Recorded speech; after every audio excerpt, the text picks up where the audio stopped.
तर आज आपले सद्ग्रंथ काय सांगतात? आधी याच सद्ग्रंथांचा आधार घेऊन आमचे धर्मगुरू आम्हाला समजावत असत.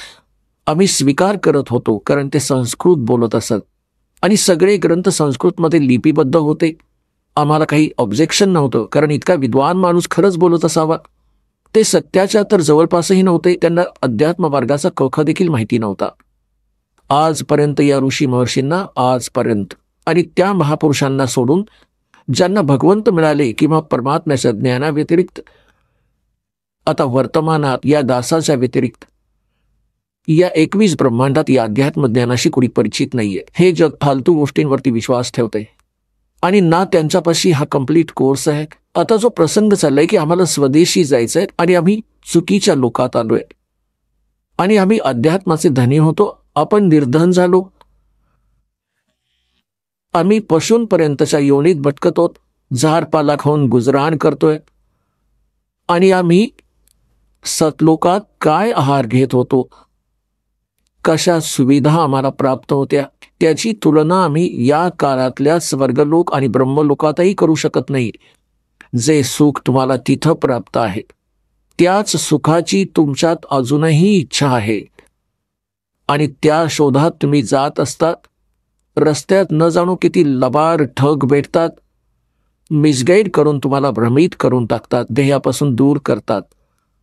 मग तुम्ही जेव्हा अध्यात्म मार्गाने सुखी होत नाही, कारण साधना शास्त्रानुकूल नसल्याने परमात्म्यापासून लाभ मिळत नाही, ज्या कारणाने तुम्ही स्वतः धनी बनण्यासाठी आपल्या बुद्धीचा प्रयोग करू लागलात, कोणी भेसळ करू लागलात, कोणी लाच घेऊ लागलात आणि कोणी आणखी काही मार्ग अवलंबून, तर हा मार्ग सुखी होण्याचा नव्हे, हे तर महादुःख प्राप्त केलं. आपण वाईट कामं केली, पाप बनली आणि त्या पापांच्या आधारे जे धन संग्रहित केलं ते इथेच राहिलं आणि आमच्यासोबत ती पाप गेली जी ते धन जोडण्यास किंवा सुख, नकली सुख प्राप्त करण्यासाठी आम्ही पापे एकत्र केली होती. जोवर आपण पापमुक्त होत नाही तोवर तिथे जाऊ शकत नाही, कारण जोवर अपराधी प्राणी आहे तो जेलमध्ये राहतो. अपराध मुक्त झाल्यावरच तो जेलमधून सुटेल. तर आधी परमात्मा तुमच्या त्या पापांचा नाश करतील जी तुमची संचित आहेत, आधीची एकत्र केलेली आहेत. आणि दुसरा मग तुम्हाला असा विधी देण्यात येईल की ज्या योगे वर्तमानातील सुद्धा तुमच्या भविष्यात जी दुःख येतील, जी तुमच्या प्रारब्धात लिहिलेली आहेत. प्रारब्ध म्हणजे नशीब. प्रारब्धास असं डिफाईन करण्यासाठी अशा प्रकारे सांगतात की मागच्या जन्मांतरीची तुमची पुण्य आणि पापे संग्रहित आहेत. त्यातून तुमचा ॲव्हरेज रेशो घेऊन ज्याची पाप जास्त साचलेली आहेत त्यातून त्या रेशोतून पाप जास्त घेतली आणि ज्याची पुण्य थोडी आहेत त्याच रेशोतून पुण्य घेतली. तर इथे आज ज्याचं दुःख जास्त आहे त्याची पूर्वजन्मातील पापे जास्त आहेत. त्या संचित कर्मातून काही घेऊन दोन्ही तुमच्या पुण्य आणि पापातून तुमचं नशीब बनवून पाठवलं. आता तुमच्या प्रारब्धात, तुमच्या नशिबात जर ते पुण्य असेल, जोवर तुमची पुण्य जास्त असतील, पुण्य चालतील, तेव्हा तुम्ही कुठलीही भक्ती करा किंवा नका करू. भले तुम्ही चोरी करा, डाके घाला, बरे हिंसा करा, तुम्ही सुखीच दिसाल सर्वसामान्य माणसांना की इतका पापी माणूस आणि तरीही सुखी आहे. तर हे काळाचं जाळं आहे हे समजून घ्यावं लागेल तुम्हाला. तर अन्य व्यक्ती ज्या आस्तिक आहेत त्याही नास्तिकतेकडे जाऊ लागतात यांना पाहून. तर या ज्ञानाच्या आधारे तुम्ही तुमचे मन रोखायला हवे. कुमार्गावर जाण्यापासून सहारा देईल तुम्हाला हे तत्वज्ञान.